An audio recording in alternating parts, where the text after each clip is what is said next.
கதைச்சரம் நேயர்களுக்கு அன்பான வரவேற்புகள். நீங்கள் கேட்கவிருப்பது எழுத்தாளர் வடுவூர் கே. துரைசாமி ஐயங்கார் அவர்களின் புஷ்பாங்கி என்ற நாவலின் முதல் பாகம். தமிழில் நாவல் தோன்றிய ஆரம்ப காலகட்டமான 1920களில் இந்நாவலை எழுதியுள்ளார். இவ்வளவு வருடங்கள் ஆகிவிட்டதே, போர் அடிக்காதா என்று வாசகர்கள் துளிகூட எண்ண வேண்டாம். நேரம் போவதே தெரியாமல் கதை போகும் போக்கே மிக நன்றாக உள்ளது. அதிகாரம் 1. திருநடன வைபவ தேமாங்கனிகள். சென்னை தேனாம்பேட்டையில் உள்ள சிங்கார தோட்டத்தை கடந்து நாம் அதன் பக்கமாகவே சென்றால் தென்பக்கத்தில் சிறிது தூரத்திற்கு அப்பால் வனமாளிகைகள் ஏராளமாக அமைந்திருப்பதை காணலாம். அவைகளில் பெரும்பாலும் உயர்தர நீதிபதிகளான வெள்ளைக்கார துரைமார்களும் அவர்களது தலைமை பாதிரியாரும் கொழுத்த இந்திய வக்கீல்மார்களும் பெருத்த செல்வந்தர்களான ஜமீன் சமஸ்தானாதிபதிகளும் மற்றும் பலதரப்பட்ட உன்னத உத்தியோகங்களை வகித்த புது நாகரிக சீமான்களும் சீமாட்டிகளும் வசித்து வந்தனர். ஒவ்வொரு மாளிகையும் மிக விசாலமான ரமணீய பூஞ்சோலையால் சூழப்பட்ட பெருத்த மாட மாளிகை உடையதாக தனித்தனியான ஒவ்வொரு சுவர்க்கலோகம் போலவே அமைந்திருந்தது. நாம் இப்பொழுது குறிப்பிட கருதும் ஒரு வனமாளிகையானது மற்றவைகளில் இல்லாத சில தனி சிறப்புகளை பெற்றிருந்தது. அந்த அதி அற்புத வசீகர வனமாளிகை சுமார் 1/4 மைல் சதுர பரப்புடையதாகவும் நாற்புறங்களிலும் ஓராள் உயரம் கட்டப்பட்டிருந்த மதில் சுவரால் சூழப்பெற்றதாகவும் ஒரே பசுமை மயமாக காணப்பட்டது. அந்த சோலை மாளிகையின் முன்புற மதிலில் அமைக்கப்பட்டிருந்த வாயிலின் இரு பக்கங்களிலும் சுவரில் பதிக்கப்பெற்றிருந்த பளபளப்பான பித்தளை தகடுகளில் செதுக்கப்பட்டிருந்த விலாசங்கள் சென்னை துரைத்தனத்தாரின் தலைமை அமைச்சர் என்ற விலாசம் ஒரு தகட்டில் காணப்பட்டது. இன்னொன்றில் மதுரை ஜில்லா மணியுதிர் சோலை ஜமீன்தார் என்ற விலாசம் தீட்டப்பட்டிருந்தது. வேறொரு தகட்டில் சர் திருநடன வைபவம் பிள்ளை KCSI தமிழ்நாட்டு ராஜா என்ற எழுத்துக்கள் பொறிக்கப்பட்டிருந்தன. வனமாளிகைக்குள் நுழைவோமானால் பூமகள் முகாரவிந்தம் போலவும் அமைந்திருந்த அழகு திரளான உப்பரிக்கை கட்டிடத்தை அடைவோமானால் முன்புறத்தில் வண்டிகள் வந்து நிற்பதாக அமைக்கப்பட்டதும் மலர்காட்டிற்குள்ளும் புதைக்கப்பட்டிருப்பதுமான சலவைக்கல் அருங்கோண மண்டபம் வருவோரை வாருங்கள் வாருங்கள் என்று உபசரித்து வருந்தி அழைப்பது போல முகமலர்ச்சி காட்டி நிற்கும். எதிரில் விசாலமான தாழ்வாரம் காணப்படும். அதன் தரை முழுவதும் பதிக்கப்பெற்றிருந்த பல நிறங்களை கொண்ட வழுவழுப்பான சலவை கற்கள் நிரந்தரமான கோலங்களாய் பொருத்த பெற்றிருந்தன. தாழ்வாரத்தின் ஓரங்களிலும் சுவரின் ஓரங்களிலும் வரிசையாக பூந்தொட்டிகளும் வெண்கலச் சிலைகளும் வேறு பல வகையான அலங்கார பொருட்களும் அடர்ந்திருந்தன. மேல் மச்சிலிருந்து பல நிறங்களோடு கூடிய மின்சார விளக்குகள் நிறைந்த கண்ணாடி சரரத விளக்குகளும் மின்சார விசிறிகளும் ரசகுண்டுகளும் தொங்கும் செடிகொடிகளும் ஏராளமாக நிறைந்திருந்தன. அவ்வித அலங்கார சிறப்புகளுடன் இருந்த தாழ்வாரத்தில் 2 டலாய்த்துகளும் ஒரு டபேதாரும் நிரம்பவும் அடக்க ஒடுக்கமாக உட்கார்ந்திருந்தனர். அவர்கள் மூவரும் வெள்ளியிலான பிச்சுவா, ஜரிகைப்படிகள், ஜரிகை ஜாலர்கள் முதலியன வைத்து தைக்கப்பட்ட சட்டை, தலைப்பாகை, டவாலிகள் முதலிய அலங்காரங்களுடன் இருந்தது. அந்த இடத்தண்டை வருவோரது மனதில் பெருத்த அதிகார அச்சத்தையும் பணிவையும் உண்டாக்கும் சாதனமாக இருந்தது. நாம் அந்த வனமாளிகைக்குள் நுழைந்தது காலை சுமார் 8 மணி சமயம்.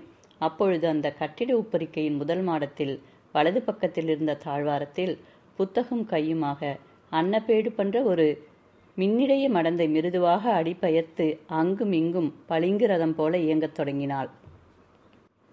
அம்மின்னால் மன்மதனோடு ஊர்வலம் புறப்பட ஆயத்தமாக நிற்கும் ரதிதேவியோ என்னும் ஐயத்தை உண்டாக்கத்தக்கதாக இருந்தாள்.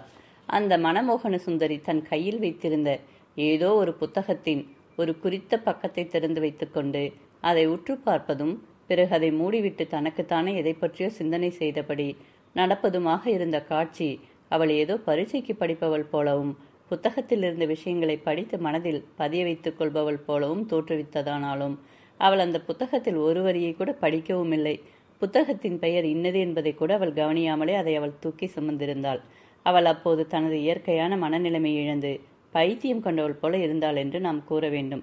அவள் அந்த வனமாளிகையின் சொந்தக்காரரும் மணியுதிர் சோலை என்ற பெரிய சமஸ்தானத்தின் ஏகபோக உரிமைக்காரரும் ஜார்ஜ் மன்னரால் தமிழ்நாட்டு ராஜா என்ற பட்டமளிக்க பெற்றவரும் ஜனப்பிரதிநிதிகளின் தேர்தலின் மூலம் சென்னை சட்டசபை அங்கத்தினராகி முதல் மந்திரி பதவி வகிப்பவருமான திருநடன வைபவ பிள்ளையின் மூத்த குமாரி அப்பெண்மணி.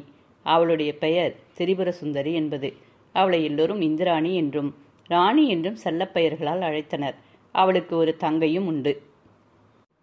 இந்திராணி பக்குவ காலம் அடைந்திருந்ததை கருதி அவளது தாய் தந்தையர் அவளுக்கு தகுந்த மணமகன் ஒருவனை பொறுக்கி கூடிய விரைவில் அவளுக்கு விவாக மகோற்சவம் நடத்தி வைக்க வேண்டும் என்று விரும்பி பல இடங்களில் முயன்று திருப்தி அடையாமல் கடைசியில் மன்னார்குடியில் இருந்த வேலாயுதம் பிள்ளை என்னும் கோடீஸ்வரர் ஒருவருடைய குமாரரும் தஞ்சையில் சப்ஜெக்ட் உத்தேகம் வகித்தவரும் சுமார் 25 வயதடைந்த ஓர் அழகிய யவன புருஷருக்கு அவளை வாழ்க்கைப்படுத்த விரும்பி அவரது பெற்றோருடைய முடிவான அபிப்பிராயத்தை தெரிந்து கொள்ள எண்ணி அவர்களுக்கு கடிதம் எழுதி அவர்களுடைய மறுமொழி மன்னார்குடியிலிருந்து எப்போது வருமென ஆவலோடு எதிர்பார்த்திருந்தனர்.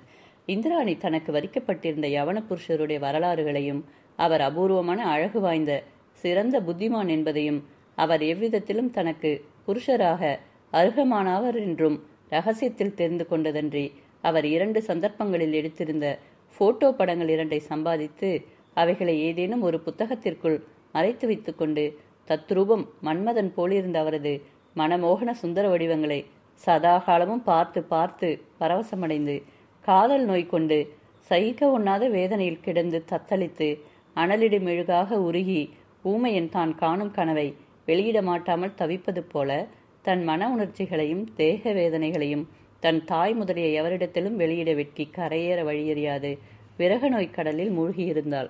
இரவு முழுவதும் துயிலாமலும் படுக்கையில் கிடந்து புரண்டு தத்தடிப்பதுமாக பொழுதை போக்கினாள். ஆகாரம் என்ற சொல்லை கேட்பதே அவளுக்கு விஷத்தை வாய்க்கருகில் கொண்டு போவது போல இருந்தது. அவளது பெற்றோர் கடைசியாக மன்னார்குடிக்கு அனுப்பிய கடிதத்திற்கு மறுமொழி கிடைக்க 2 தினங்கள் தாமதமானது பற்றி அவளது மனம் எண்ணாத எண்ணங்களை எல்லாம் எண்ணி எண்ணி ஏங்கி தவித்தது. அவளுடைய தந்தைக்கு ஒவ்வொரு நாளைய காலையிலும் வரும் தபால்களை ஒரு டலாயத்து தபால் உத்தியோக சாலைக்கே போய் வாங்கி கொண்டு வருவது வழக்கம். அவ்வாறு வரும் தபால்கள் கீழ்ப்பாகத்தில் இருந்த ஹாலில் எப்போதும் தமது உத்தியோக அலுவல்களை கவனித்துக் கொண்டிருந்த திருநடன வைபவ பிள்ளையிடம் நேராக போய் சேரும். அவர் தமது குடும்ப சம்பந்தமான கடிதம் ஏதேனும் வந்திருந்தால் அதை படித்த பின் தமது மனையாளான கற்பகாம்பாளை அழைத்து அவளிடம் அதன் விஷயங்களை தெரிவிப்பார்.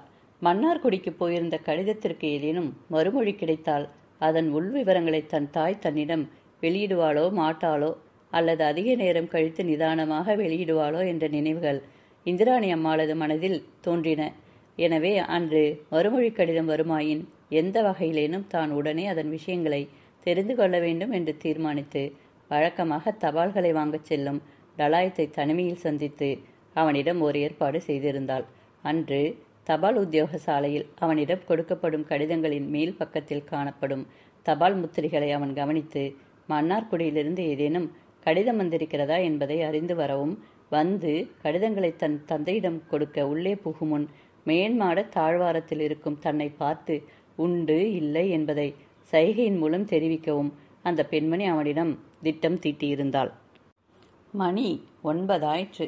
இந்திராணி ஓசையின்றி நடந்து வந்து தாழ்வாரத்தின் கோடியை அடைந்து வனமாளிகையின் முன்பக்கம் தனது பார்வையை செலுத்தியபடி கால்நாழிகை காலம் நிற்க தபால் காகிதங்களை வாங்கி கொண்டு வந்த டலாய்த்து மேலே பார்த்து அவள் குறித்த இடத்திலிருந்து ஒரு கடிதம் வந்திருப்பதாக சைகை காட்டிவிட்டு கடிதங்களை அவளது தந்தையிடம் கொடுக்கும் பொருட்டு விரைவாக உள்ளே நுழைந்து விட்டான்.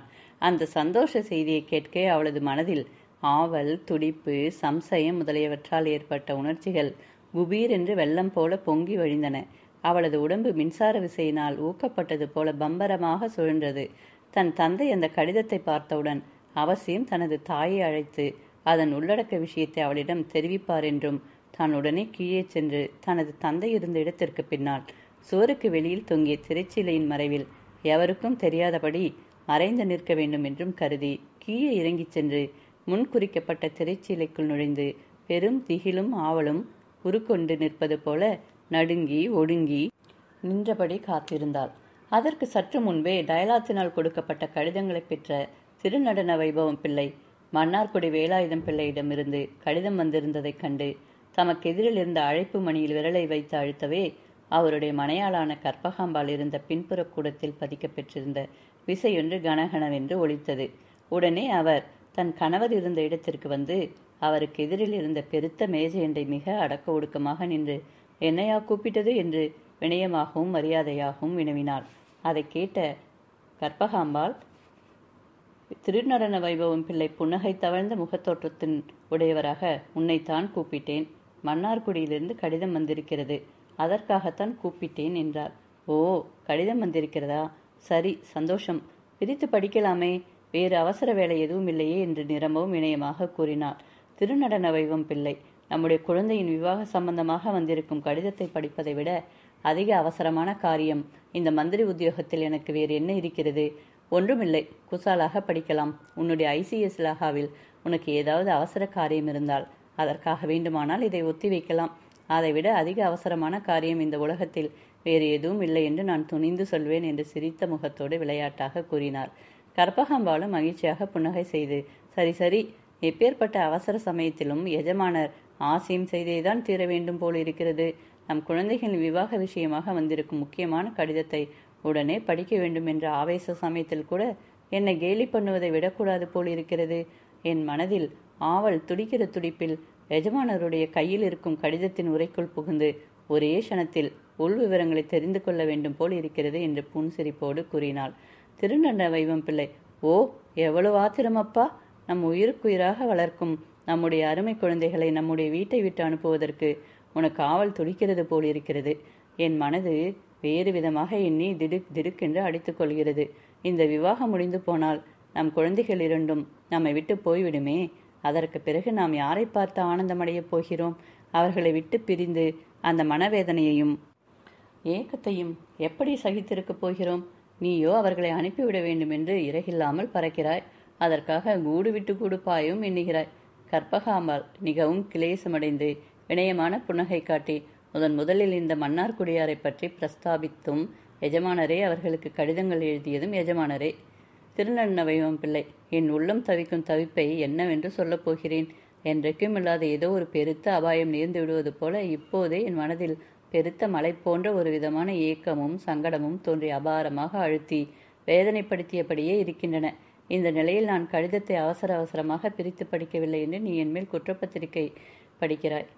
கற்பகாம்பாள் விசனமும் கண்கலக்கமும் அடைந்து, ஐயோ, எஜமானருக்கு மாத்திரமே அவர்கள் குழந்தைகளின் மேல் பூர்த்தியான ஆசை, பாசம் முதலியவைகளை வைக்க எஜமானர் ஒருவருக்கே ஏகபோக உரிமை.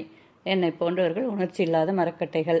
நாங்கள் 10 மாத காலம் சுமந்து எத்தனையோ சந்தர்ப்பங்களில் எங்கள் உயிரை கொடுத்து 1000 பாடுகள் பட்டு வளர்த்துவிட மாத்திரம் சர்வாதிகாரமும் பெற்ற வெறும் இயந்திரங்கள். குழந்தைகளை விட்டு பிரிவதை பற்றி எங்களுக்கு மனவேதனையே உண்டாகாது. அவர்களை அனுப்பிவிடுவதில் எங்களுக்கு கொள்ளையான சந்தோஷம். அப்படி இருக்க நாங்கள் இந்த விஷயத்தில் அவசரம் காட்டுவது சகஜமான காரியம்தானே.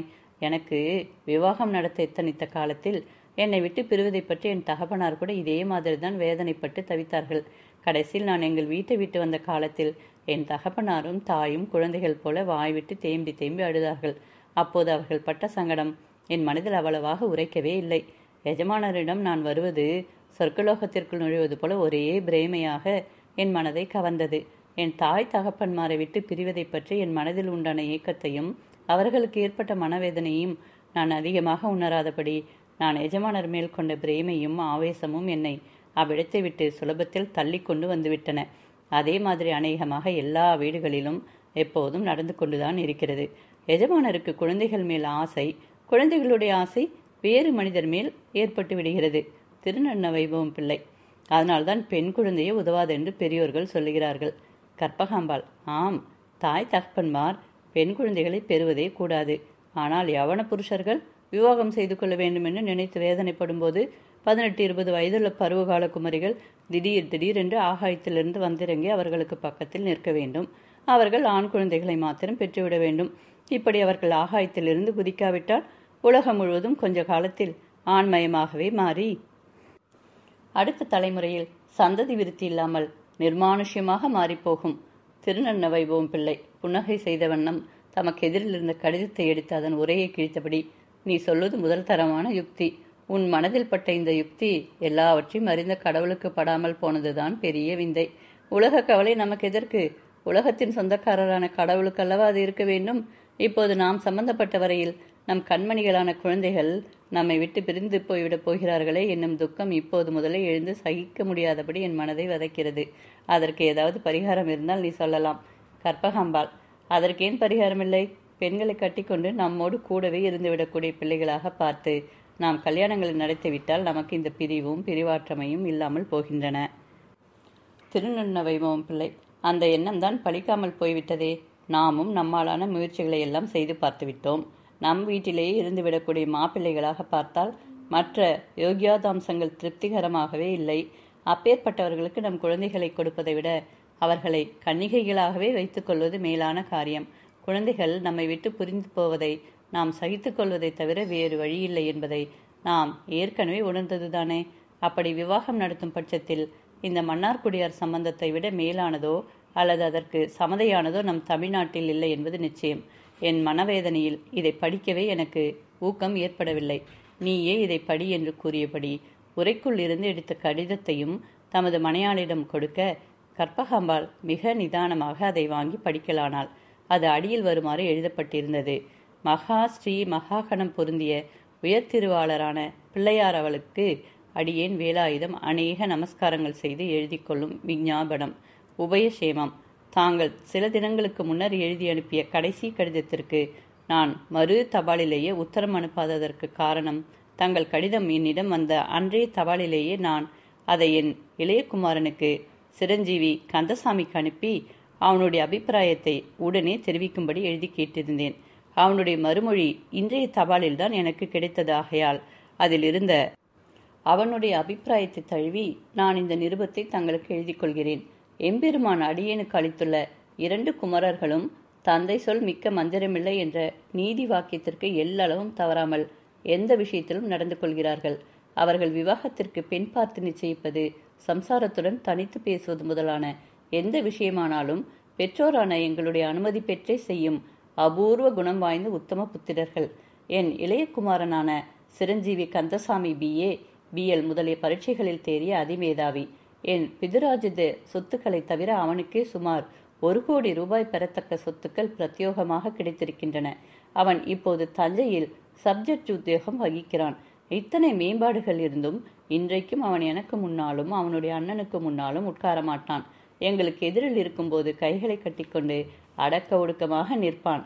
எங்களிடம் ஏதாவது விஷயத்தை தெரிவிக்க வேண்டுமானால் மறைவில் உள்ள தன் தாயின் மூலமாகவே தெரிவிப்பான். சுமார் 5 வருஷ காலத்திற்கு முன்னர் நாங்கள் சென்னையில் கலெக்டர் உத்தியோகம் பார்த்த பட்டாபிராம பிள்ளை என்னும் கணவானுடைய ஏக புத்திரியான மனோன்மணி என்னும் பெண்ணை அவனுக்கு விவாகம் செய்து வைத்ததும் அதற்கு முன் எங்களுக்கு எதிரிகளால் நேரிட்ட இடையூறுகளும் சுமார் 2 வருஷ காலத்தில் என் குமாரனுக்கு சப்ஜெக்ட் உத்தியோகமும் என் குமாரனுக்காக தன் உயிரை விட துணிந்தவனான அவனுடைய ஆப்த நண்பனும் எங்கள் உறவினனுமான கோபாலசாமி என்பவனுக்கு டிஸ்ட்ரிக்ட் முன்சிப் உத்தியோகமும் கிடைக்கும்படி அந்த பட்டாபிராம பிள்ளை சிபாரிசு செய்ததும் அவர் மாரடைப்பினால் திடீரென்று இறந்து போனதும் அவருடைய சொத்துக்கள் முழுதும் என் குமாரனுக்கும் மனோன்மணி அம்மாளுக்கும் கிடைத்ததும் அதே வருஷத்தில் கர்ப்பவதியான அந்த பெண் பிரசவ வேதனையின் மேலிட்டால் இறந்து போனதும் அவளுடைய சொத்துக்களும் அதன் பிறகு என் குமாரனுக்கே வந்ததும் ஆகிய விவரங்கள் யாவும் தங்களுக்கு நன்றாக தெரிந்த விஷயங்களே. சிரஞ்சீவி கந்தசாமி தனது 22வது வயதில் தன் அரிய வாழ்க்கை துணைவியை இழந்துவிட்டாள். அதனால் அவனுக்கு ஏற்பட்ட விசனமும் ஏக்கமும் இவ்வளவு அவ்வளவு என்று சொல்ல முடியாது. அதன் பிறகு சுமார் 2 வருஷ காலம் வரையில் அவன் மனிதனாகவே காணப்படவில்லை. அவனுக்கு இன்னொரு பெண்ணை விவாகம் செய்து வைத்தால் அதன் மூலமாக அவனுடைய மனநிலைமை மாறுபடலாம் என்று நாங்கள் கருதி அந்த விஷயத்தை என் மனைவியை கொண்டும் அவனுடைய நண்பனான கோபால்சாமியை கொண்டும் பிரஸ்தாபம் செய்ய அவன் அந்த ஒரு விஷயத்திலே தான் எங்கள் வார்த்தையை மறுத்து நிராகரித்து தான் இனி தனது ஆயுட்காலம் முழுவதும் விவாகமில்லாமலேயே துறவியாக இருந்துவிடப் போவதாக ஒரே முடிவாக சொல்லிவிட்டான். அவன் மறுபடியும் விவாகம் செய்து கொள்ளாவிடில் தானும் அவனைப் போலவே இருந்துவிட தீர்மானித்திருப்பதாக கோபால்சாமி என் குமாரனிடம் தெரிவித்து சுமார் 1 வருஷம் வரையில் அப்படியே இருந்து வந்தான். அந்த கோபால்சாமிக்கு இப்போது வயது 28 ஆகிறது. சென்ற வருஷம் 27. அவன் தன் 27வது வயது வரையில் தன் பொருட்டு சும்மா இருந்ததைக் கண்ட என் குமாரன் விவாகம் செய்து கொள்ளும்படி கோபால்சாமி பல தடவைகளில் வற்புறுத்தியும் பலன் இல்லாமல் போயிற்றாகவே அவனை கருதிய மறுபடியும் தான் விவாகம் செய்து கொள்ள நினைப்பதாக இந்த வருஷ ஆரம்பத்திலேதான் என் குமாரன் இந்த மறு விவாகத்திற்கு இணங்கினான். ஆனால் கூடுமான மட்டும் 2 பெண்களும் ஒரே வீட்டு பெண்களாக இருந்தால் அது இருவருடைய பாந்தவியத்தையும் அதிகப்படுத்தும் என்று இருவரும் கருதி அதே நோக்கமாக இருந்தனர். ஆகவே தாங்கள் தங்களுடைய மூத்த புதல்வே என் குமாரனுக்கு கன்னிகாதானம் செய்து கொடுக்க உத்தேசித்திருப்பதாக எனக்கு முதலில் கடிதம் எழுதிய காலத்தில் என் குமாரன் தங்களுக்கு 2 குமாரத்திகள் இருப்பதை எப்படியோ அறிந்து இன்னொருத்தி தன் நண்பனுக்கு வாழ்க்கைப்படுத்துவிப்பதானால்தான் தன் மனதிற்கு இசைவதாக எங்களுக்கு செய்தி சொல்லி அனுப்ப அதை நான் தங்களுக்கு ஏற்கனவே எழுதினேன். தாங்கள் அதற்கும் சம்மதித்து மேற்படி இருவருக்கும் தங்களுடைய 2 குமாரிகளையும் பாணிக்கிராகணம் செய்து கொடுக்க சம்மதிப்பதாக தங்களுடைய கடைசி கடிதத்தில் தெரிவித்திருந்தீர்கள். தங்களுடைய கடைசி கடிதத்தை நான் உடனே என் குமாரனுக்கு அனுப்பினேன் அல்லவா? அவன் உடனே தன் நண்பனை அவனுடைய உத்தியோகஸ்தானமான திருவாரூரிலிருந்து வருவித்து விஷயத்தை அவனுக்கு தெரிவிக்க, இருவரும் கலந்து பேசி ஒரு விதமான முடிவிற்கு வந்து அதை தங்களுக்கு தெரிவிக்கும்படி எனக்கு கடிதம் எழுதியிருக்கிறார்கள். அந்த முடிவில் முக்கியமான ஒரு மாறுபாடு இருக்கிறது. தாங்கள் தங்களுடைய மூத்த புதல்வியை என் குமாரனுக்கும் இளைய புதல்வியை கோபாலசாமிக்கும் கொடுப்பதாக எழுதினீர்கள் அல்லவா? கோபாலசாமி மூத்தவன், அவனுக்கு இப்போது வயது 28 ஆகிறது. என் குமாரன் இளையவன், அவனுக்கு இப்போது வயது 25 ஆகிறது. ஆகையால் வயது கிரமப்படி மூத்தவன் மூத்தவளையும் இளையவன் இளையவளையும் மணந்து கொள்வதே தகுதியானதும் பெண்களின் மனதிற்கு உறுத்தல் இல்லாமல் இருக்கும் என்றும் அவர்கள் முடிவு செய்திருக்கிறார்கள். இது தங்களுக்கும் அங்கீகரிக்க தகுதியான அம்சம் என்று எனக்கு படுவதால் இதை தங்களுக்கு விஞ்ஞாபனம் செய்து கொள்கிறேன். என் குமாரனுக்கு தங்களுடைய 2 குமாரத்திகளில் யாரை வேண்டுமானாலும் வாழ்க்கைப்படுத்தலாம். ஆகையால் நண்பர்கள் இருவரும் விரும்பும் இந்த ஏற்பாட்டை நிறைவேற்றுவதில் நமக்கு எந்தவிதமான பிரயாசையும் இல்லை. இதை தவிர மற்ற சகலமான ஏற்பாடுகளையும் தாங்களே சுயாதீனமாகவும் சுயேட்சையாகவும் நடத்தி இந்த சுபகாரியத்தை தங்களுக்கு உசிதமான தேதியில் நிறைவேற்றிக் கொள்ளலாம்.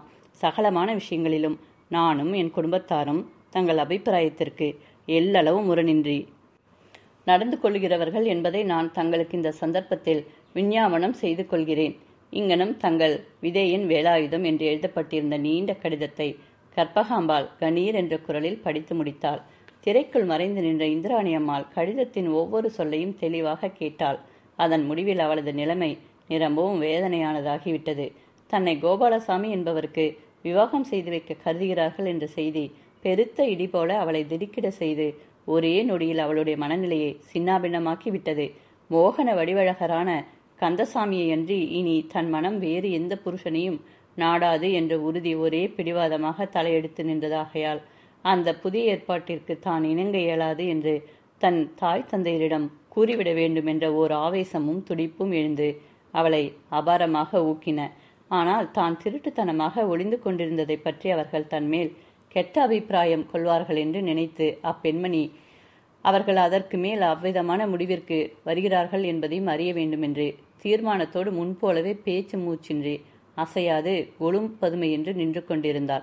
திருநன்ன வைம்பவம் பிள்ளை, இவர்கள் எப்பேற்பட்ட மனிதர்களுக்கு தெரியுமா?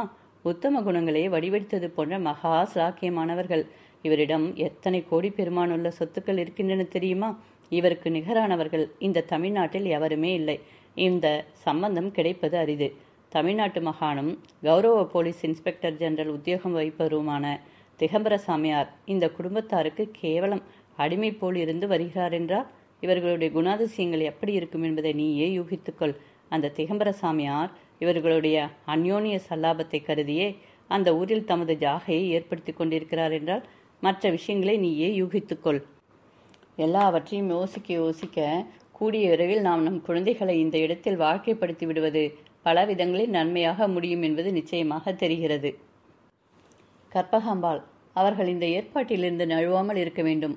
நாம் கடிதம் எழுதுவதை விட இப்போதே ஓர் அவசர தந்தியின் மூலம் நம் அங்கீகாரத்தை தெரிவித்து மற்ற ஏற்பாடுகள் துரிதமாக நடக்கின்றன என்றும் சொல்லிவிடுவோம்.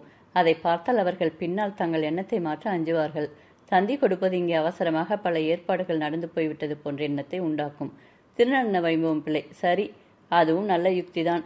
இப்போதே நான் அவசர தந்தி அனுப்புகிறேன் என கூறியபடி மேஜையின் ஒரு புறத்தில் இருந்த தந்தி நமுனா பாரம் ஒன்றை எடுத்து எதிரில் வைத்துக்கொண்டு எழுத துவங்கினார். அதுவரையில் திரைச்சிலையின் மறைவில் ஒளிந்திருந்த இந்திராணிக்கு அதன் பிறகு அவ்விடத்தில் இருக்க சகிக்கவில்லையாதலால் தனது பெற்றோர் தன்னை கவனிக்காதபடி சிறிதும் ஓசையின்றி மெதுவாக திரையை விட்டு அப்பால் நகர்ந்து நடக்க ஆரம்பித்தவள் நிமிர்ந்து முன்புறம் பார்க்க சுமார் 20 கஜ தூரத்திற்கு அப்பால் தனது தங்கையான மோகனாம்பாள் வந்து கொண்டிருந்தது இந்திராணிக்கு தெரிந்தது. உடனே இந்திராணியின் தேகம் ஆச்சத்தினால் திடுக்கிட்டு நடுங்கியது. தான் திரைச்சிலைக்குள் இருந்து வெளிப்பட்டதை தன் தங்கை பார்த்திருப்பாளோ, பார்த்திருந்தால் அந்த விஷயம் தன் தாய் முதலியாருக்கு எட்டி விடுமோ என்னும் நினைவுகள் அப்பெண் பாவையின் மனதில் பெருத்த குழப்பத்தையும் பீதியையும் உண்டாக்கியது. அவளுடைய தங்கை, அவள் பெயர் மோகனாம்பாள். அங்க அமைப்பு, நிறம், சாயல், அழகு, அலங்காரம் முதலிய சகலமான அம்சங்களிலும் தத்ரூபம் இந்திராணியைப் போலவே இருந்தாள். அக்கால் தங்கை ஆகிய இருவரும் எந்தவிதமான துர்க்குணமும் மற்ற மகா உத்தமமான இயல்பு வாய்ந்த மாசில்லாத ரத்தினங்கள். மோகனாம்பாள் அந்த அசத்தன்பந்த வேளையில் அவ்விடத்திற்கு என்ன கருத்தோடு வந்தாள் என்பதை நாம் 2 வாக்கியங்களால் விளக்குவோம். தங்கள் எஜமானரான திருநடன வைபவம் பிள்ளை தமது 2 குழந்தைகளான பெண்களை மன்னார்குடியிலுள்ள ஒரு பெரிய கோடீஸ்வரருடைய மாளிகையில் வாழ்க்கைப்படுத்தப் போகிறார் என்றும், அப்போது விவாக மகோற்சவம் மிக மிக ஆடம்பரமாக நடைபெறும் என்றும், தாங்கள் பல தினங்கள் வரையில் ஆனந்தமாக விருந்துண்டு ஆடைகள், சன்மானம் முதலிய பலவகைப்பட்ட ஊதியங்களை அடையலாம் என்றும் அந்த வனமாளிகையில் இருந்த சிப்பந்திகள் எல்லோரும் வெகு வெகு ஆவலோடும் எதிர்பார்த்திருந்தனர். அன்றைய தினம் காலையில் தன் அக்காள் டலாயத்துக்கு உத்தரவிட்டது, அவன் மன்னார்குடியிலிருந்து கடிதம் வந்திருப்பதாக அவளுக்கு சைகை காட்டியது ஆகிய செய்திகள் வேலைக்காரியின் மூலம் அவளுக்கு எட்டின. தன் அக்காள் அப்போது என்ன செய்கிறாள் என்று தெரிந்து கொள்ள வேண்டும் என்ற நினைவை கொண்டே உடனே புறப்பட்டு அவளை தேடி பார்த்து காணாமல் மேல்மாட தாழ்வாரத்தை அடைந்து அங்கேயும் தன் அக்காளை காணாமல் கீழே இறங்கி எதிரில் இருந்த கூடத்தின் வழியாக தன் தந்தை இருந்த ஹாலை நோக்கி மெதுவாக நடந்து வந்த காலத்தில் எதிர்ப்பக்கத்தில் ஜன்னலோரமாக தொங்கிய சிறைச்சீலைக்குள் மறைந்திருந்த தனது அக்காள் திடீரென்று வெளிப்பட்டு வந்தது தெரியவே மோகனாம்பாள் திடுக்கிட்டு முற்றிலும் பிரமித்து போய் 2 வினாடி காலம் அப்படியே ஸ்தம்பித்து நின்றுவிட்டாள்.